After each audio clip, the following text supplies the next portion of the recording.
Окуп жүргөн кезиңде көп кыйналдың окшойт. Сен эсиме түшкөн сайын эмчегим зыкырай берчү эле деп биз табышкандан кийин мага апам да көп айтчу эле.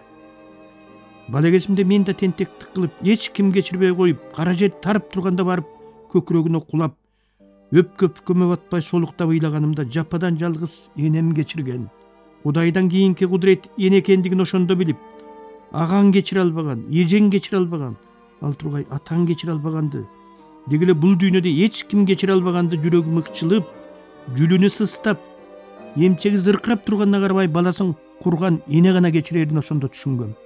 Эгер ошондо энем болбогондо эмне болот элем? Мен да тиги дүйнөгө тентип кетет белем. Ким билет? Көрсөбүз энебиздин курсагынан чыккандан баштап кара жердин курсагына киргенге чейин күнөөгө толгон жол менен баса токшобойбуз. Ошол күнөөңдүн майда чоңуна карабай, үйдөн узап чыгып кайра келгенге чейин карааныңан кагылып, сени 5 маал намазынын биринен да калтырбай, Кудай айланайым, баламдын азайып көп күнөөсүн кечире көр деп, тилеги менен таманыңды тазалап, жүрөгү менен изиңди өпкүлөп, жалынып жалбарып олтурган энеңден бөлөк кимиң бар?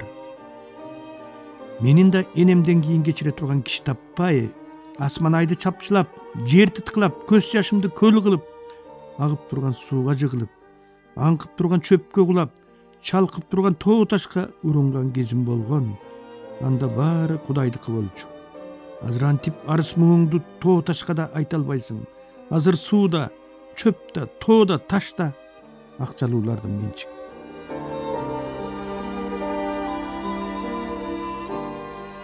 Я не хочу жить деген Жубарымбек бул жарык дүйнөдө 19 гана жыл жашады. Курган баланын келгенинен кеткени бат болду.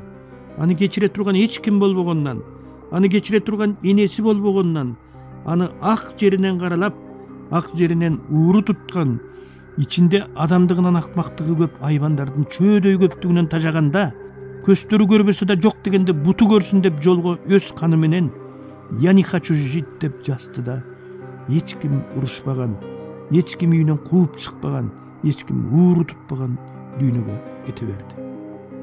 Ушундан бир аз мурда Бишкектин Кичире районундагы ошол «Я не хочу жить» деген жазуусу бар жолго бардым. Кан менен жасалган кыпкызыл жасуу карарып, өчүп окулбай калыптыр. Канда ушинтип карарып, кан экени билинбей каларын мен 7 апрелдеги балдардын каны сууда айыккан ала тоо аянтынан көргөм. Дүйнөдө тентектик кылса кечире турган энеси бар балдардан өткөн бактылуу жан барбы? Бул дүйнөдө баары эскирет, баары алмашат, баары карыйт. Бирок жаман менен жакшы гана карабайт экен.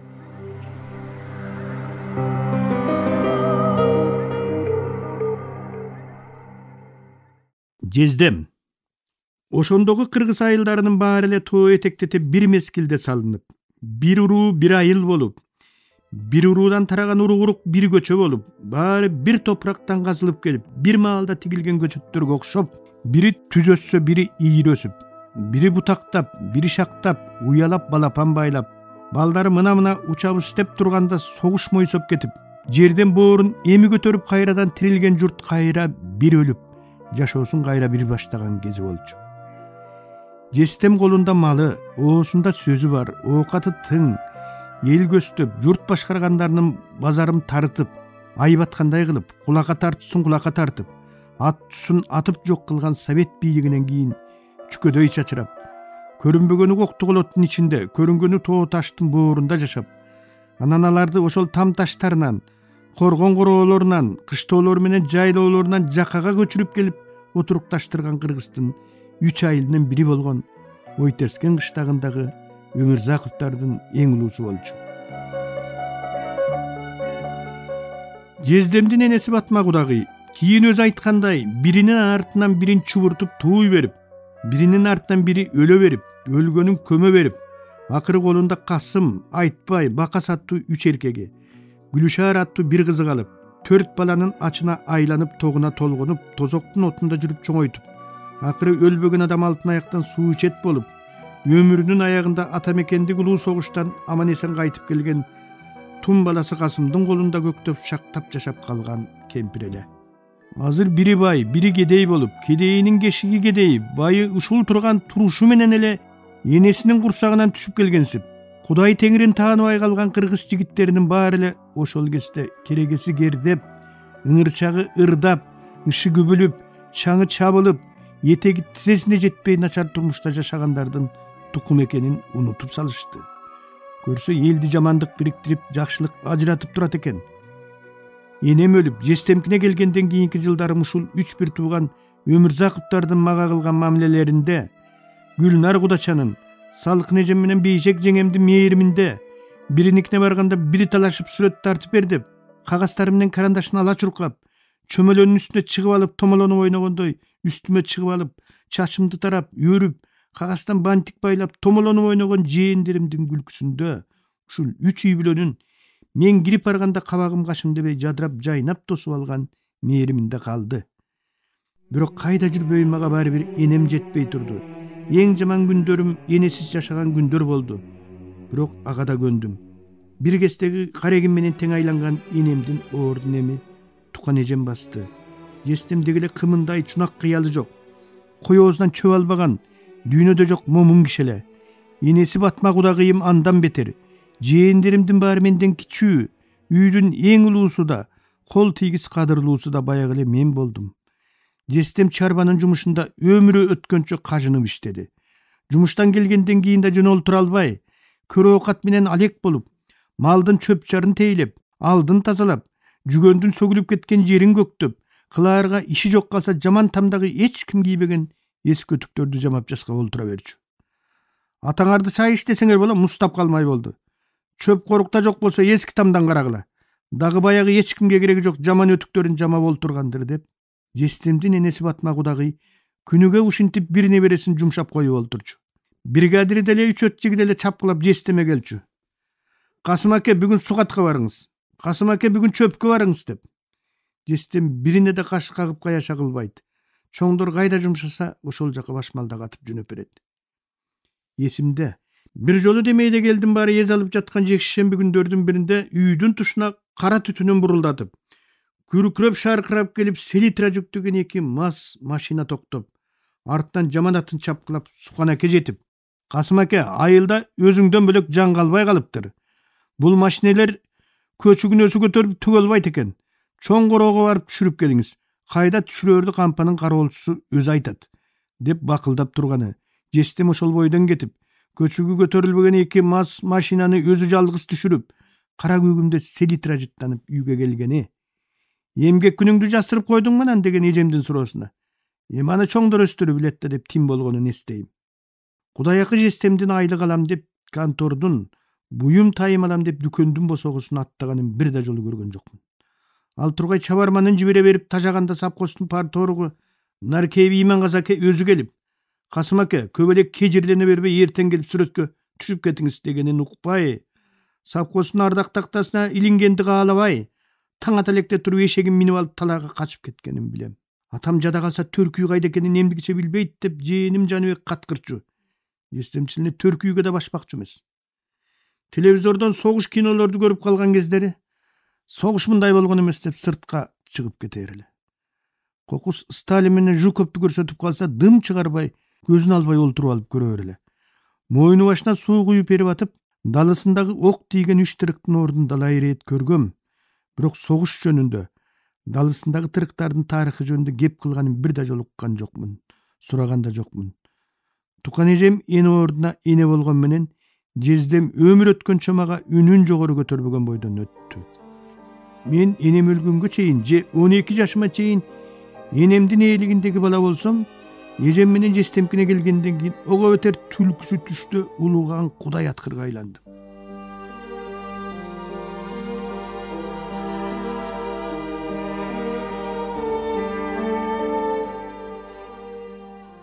Өрт. Касым аке бастырмаңар өрттөнүп атат. Бир эшик суук менен кошо кирген коңшубуз Орозалы ушул сөздү айтып алып эле кайра чыкты. Эшектин жүгөнүн жамап олтурган жестем атып туруп эшикке жөнөдү. Эжем артынан кетти.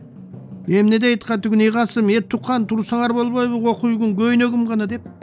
Кокуйлаган бат менен көйнөгүн колуна кармап алып көйнөгүн истеп карбыластап атты. Январдын суук түнү болчу. Жаңы эле жаткам.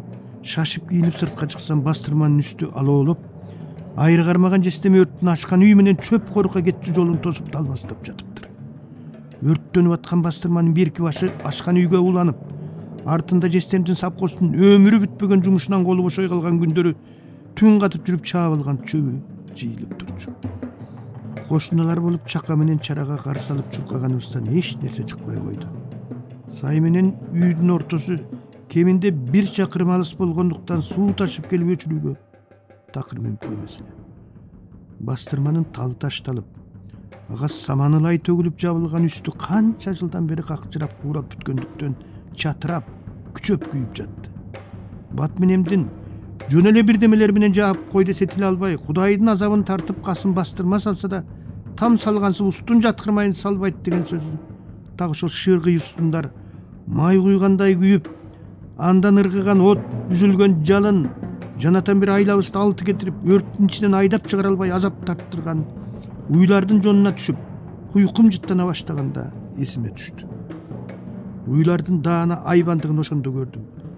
Жестем, кошуналар мен болуп укуруктан да узун жыгач менен жан башына, куйлугуна, көрүнгөн жерине сайгылап, эшикти көздөй жан талашып айдаганыбыздан эч нерсе чыгара албай койдук. Уйлар ан сайын көчүктөрүн дубалга такап, төрдү көздөй ыктап, кетенчиктеп туруп алды.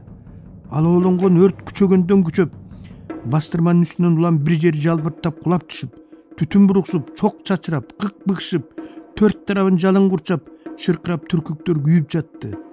Колубуздан такыр эле эч нерсе келбесин түшүнгөндөн кийин жалдырап, карап тургандан башка айла таппай калдык. Уйлар көз алдыбызда өлүп баратты. Өлгөндө да жөн өлбөй, аңырайып ачык жаткан эшиктен качып чыкса болоорунда ойлобой, мөөрөп, тирүүлөй куйкаланып, он топ кирпиктери өрттөнүп, туяктары эригенде тизелей калып, мүйүздөрү эригенде жыгылып түшүп, көзүнүн айнеги чырдей түшүп тунарып, түтүндүү чел кабык айнектей чынагын жаап, чатырап, ичи жел толтурган чанаштай дардайып, көз алдыбызда өлүп баратты. Мен ошондо биринчи жолу өрттүн ичиндеги жестемдин, өзүмдүн көлөкөмдү карап турдум.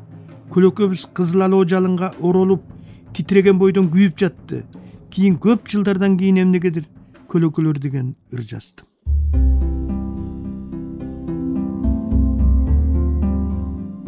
Көлөкөлөр карааны калдаңдаган, көлөкөлөр айланган, айланбаган, түшүп турат көлөкө түндөн дагы, түшүп турат көлөкө айбандардан.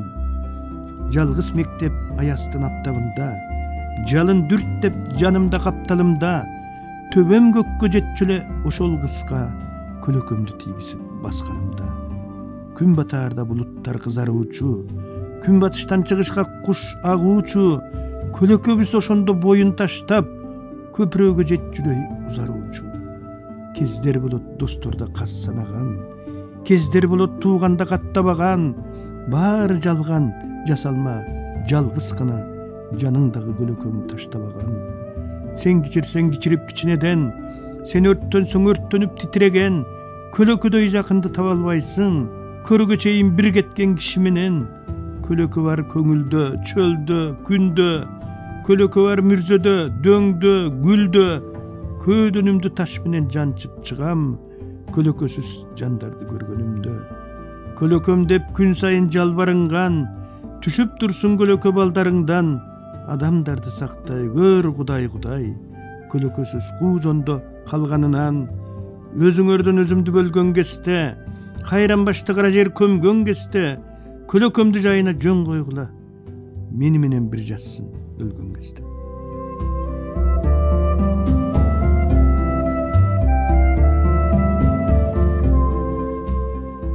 Жестеме кошуналар кошулуп түнү бою уй союп, мен сайдан түнү бою фляга менен суу ташып чыктым. Уктуңарбы, түндө касымдын бастырмасы өрттөнүп, 3 уyu тең күйүп өлүптүр деп, гүл төккөнү чыккан шуру дагы бир күл төккөнү чыккан аялга айтып, анысы дагы бир аялга айтып олтуруп, күн чыкканга чейин бул жаңылык радио кесисиз эле айылга дүңдей түштү. Бригадир бул күнү жестемди малга чөп туураган жумушка айдаган жок. Жаман болгон тура Касым аке, кырсык деген качкыбактын ортосунда деген ушул. Атасынын көрү мал табылат, башы көсүңүздөн садага. Андан көрө сиске келчү жамандык ушул кырсык менен биротула чыгып кетсин деп көңүл айтып кетти.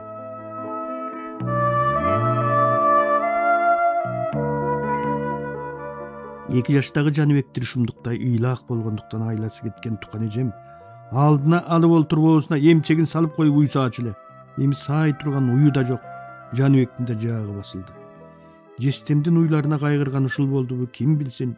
Үйдөн чыгып кеткен боюнча кечки күнгө чейин чөп коруктан, эскускуй өтүп чокойлор энген жаман тамдан такыр эле чыкпай жесирин жерге салып калды. Баары бир чакыртка менен келбей турганын түшүнгөн бат менен да бар атаңды чай иштеп чакырып кел деп небересин жумшаганын коюп, анда санда үшкүрүп коюп, айнектен түшкөн күндүн жарыгына жүн тутуп олтурду. Жестемдин бул дүйнөдө душманы болбогондуктан айылда ага кара санаган бир дагы жан жок эле. Кийин мен тараанчынын бутуна кересинге чыланган жип байлап туруп шереңке чагып учуруп ойногон балдар бар экенин уктум. Малды, тамды камсыздандыруу деген дагесте чарбанын конторунда иштегендер эле билбесе, жездеме окшогон карапайым кишилер билчү эмес. Анткен менен кышты кышта эттигенен жеп оңо түштүк.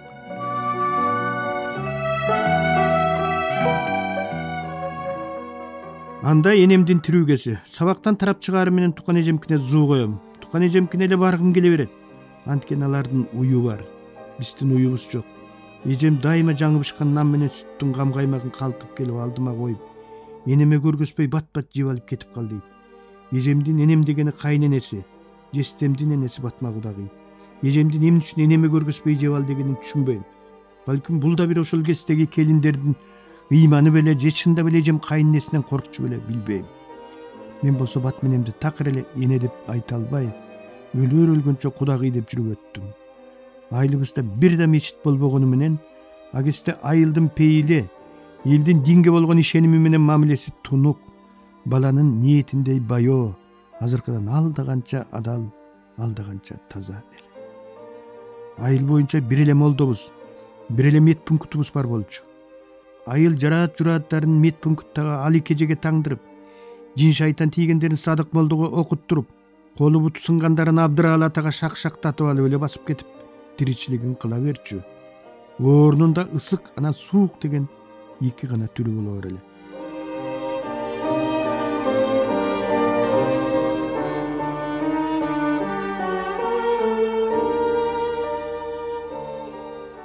Тукан эжемден анын колунда өткөн балалыгымды сурамжылап олтурам. Кара жумушка кандай эле меже дейм. Өлгөндөй жалкоо болдусуң дейм. Койсоң, сабактан келип эле бастырманын ичинде жүрчү эмес белем, жумуш жасап дейм. Жумуш жасабай жумуран кал. 8 баланын азабы бир тең, сеник бир тең болгон. 2-3 күн үйгө түнөбөй, дайныңды айтып койгонго жарабай, жоголуп кеткениңде үрөйүм учуп, жүрөгүмдүн түшкөнүн айтпа.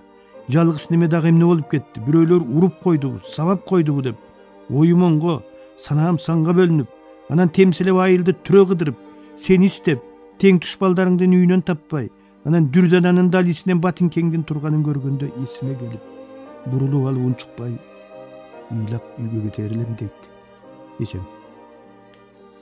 Эжем айтпай жоголуп кетпей мен үчүн чемишке чакканда да жеңил эле. Мен кечиксем эле тукан эжемдин жүрөгү зырпылдап, сарсанаа болуп тикендин үстүндө олтургансып жүрөгү түшүп, айласы курганда акырын үйдөн чыгып мени издеп жөнөп, эмне болсо да энемдин аманат аман болгойло деп көрүнгөн тааныш балдардын үйүнө кирип, жолдо баратып ичинен сызылып ыйлап жүргөнү менен ишим эмне?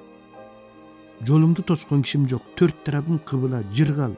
Ошентип издеп келатып жолугуп калган кезинде, эмне истейсиң? Жоголуп кеткендей мен эмне мал белем? Бүгүн барбасам бир күн барам да деп опулдап, кайра эжемди коркуткан айбандыгымды эстейм. Сиздер, урматтуу радио угуучулар, Кыргыз Республикасынын эл акыны, Токтогул атындагы мамлекеттик сыйлыктын лауреаты Шайлообек Дүйшеевдин Агындылар аттуу китебинен автордун көркөм окуусунда улантып уктуңуздар.